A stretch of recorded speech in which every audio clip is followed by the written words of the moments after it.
9 o'clock at the 54th edition of the Ravenol 24 Hours of the Nürburgring, and we've hit that spell of the race where we've been kind of building up to this, the massively changeable conditions.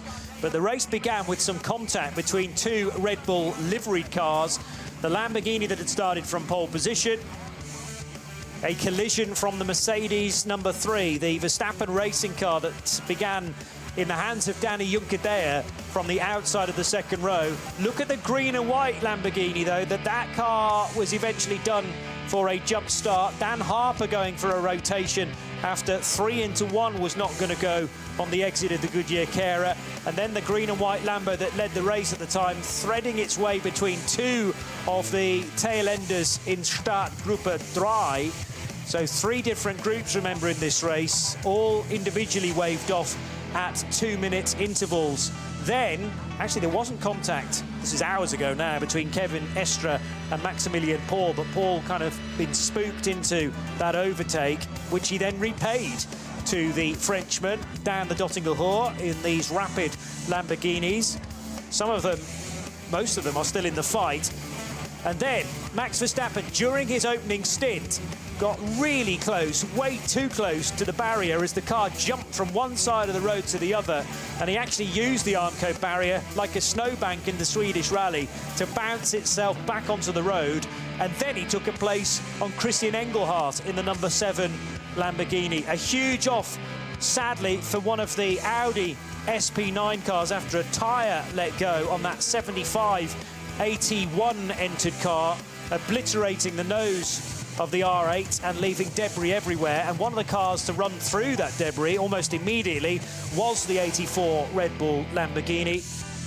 Huge off as well for Thierry Vermeulen in the Realize Kondo Ferrari on the hats and back. He had to go to the high side of a Porsche Cayman from Cup 3. That put him into the barrier, down the grass, and in very similar fashion to Maro Engels off, although the crash, the impact on the nose coming much later down the run.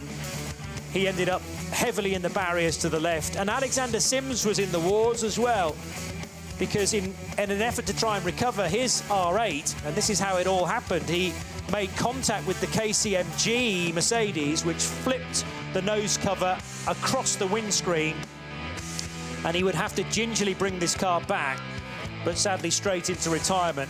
A big highlight for many of the fans so far has been the appearance and now the performance of the BMW Touring M3. There is the 4-time world champion from Formula 1. Now back at the ring, having experienced it on virtual racing, but then competing in a 4-hour race last year in a Ferrari, and having done some NLS races in 2026 as well. Off on oil, not his own oil, but Kevin Estre.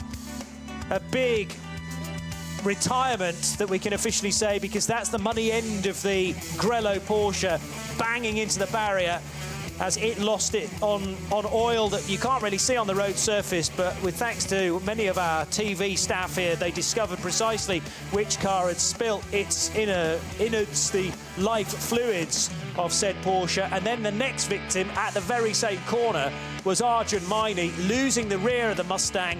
It then gained grip and at virtually 90 degrees, heavily into the barrier, destroying one of the 3 HRT Ford Mustangs. And this, unfortunately, was the culprit, spreading oil down at Brunchen, and Kevin Estre and Arjun Maini, the unwitting victims of that. 2 cars retiring as a result. An epic scrap, a 3-way dice between Jules Gounon's Mercedes, Fabian Schiller's Mercedes, and Connor De Filippi in the BMW M3 Touring. De Filippi managed to pull off 2 overtakes in the space of about 4 corners to the high side of the Red Bull-backed Verstappen racing Mercedes. He would then pick off the Ravenol car down into the foxhole. And this car's been grabbing headlines for the best part of a year after it was an April Fool in 2025. And BMW have sort of been convinced to actually build the thing eventually. And it's been featuring inside the top 4 over the last hour. Then a really good battle between the 2 Mercedes side by side. They are team cars. And Lucas Auer plugged into these now wet shod cars, getting the jump on Fabian Schiller.